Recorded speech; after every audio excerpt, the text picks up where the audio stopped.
Hi, Jeff Higley with Hotel News Now, and I'm sitting with Roger Bloss, the CEO of Vantage Hospitality. Roger, thank you for sitting down with me.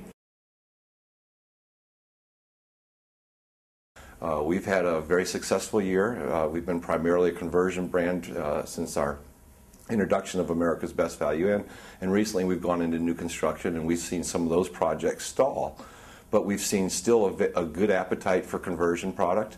We have this year converted over 100 hotels, which is pretty good pace for us, and on pace with our projections. We have two things at our company that really give me a very much a daily measurement. One is we have an ROI promise, where we promise to deliver more business and they pay us in fees or they don't pay us. The second way we measure it is aged accounts receivable. Because in the way I look at it, when I founded this company, there is only two reasons why people don't pay you. One is they're unhappy with you, or they don't feel they're receiving the value for what they're paying you. Our contracts call for net 30 days. Our aged accounts receivable are running 30 days. So if I see any spikes one way or another, it gives me a good indication of where the economy is going and how they feel about the performance of the brand.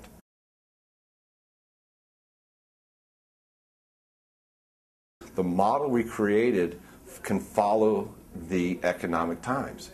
One of our biggest growth spurts ever in the brand, launched in 1999, was after September 11th, where people had to really take a hard look at what their expenses and where they were spending their money. So people looked at us as an alternative to a more expensive affiliation. So that was one huge spike. Then we saw another spike after the economy got really strong, when people said, hey, business is good, demand is outweighing supply, so why do I need to pay these outrageous fees when the business is coming to me anyway? So we have kind of found a model by hook or crook or luck that works in good times and bad. And as I said earlier, we've done over 100 deals already this year in what's deemed a pretty tough year.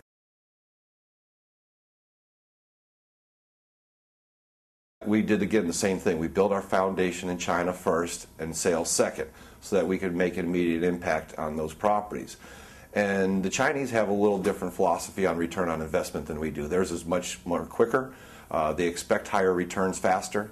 And at the same time, while that was going on, the government, because everybody wanted to franchise in China, the government said, hold on, before everybody puts their names on these buildings, we want to make sure that the infrastructure of management is sound. So the government passed a regulation, if you will, that if you're going to put your name on the hotel, you must either provide management or oversee credible management of the property. So again, by building our infrastructure first in China, that gave us a leg up.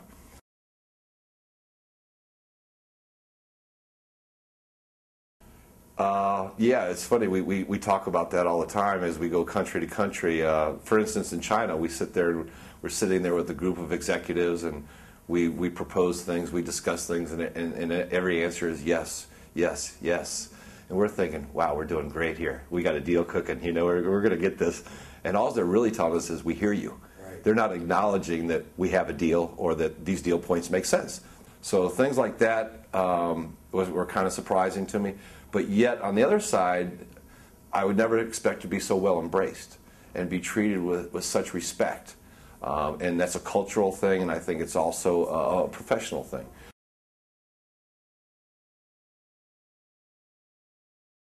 Here in the United States, we started out as a lot of cookie-cutter brands. We started out with a lot of, plans that had to be followed to the T.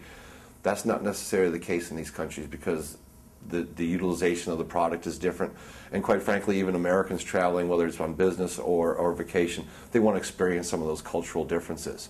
So there's no question in my mind that we have to adapt. And that's one of the reasons why, again, we go back as the fastest growing hotel chain in the history of the industry with our freestyle lodging model, where we allow the owners to adapt their product to meet their market niche, their customer base, and their competitive set.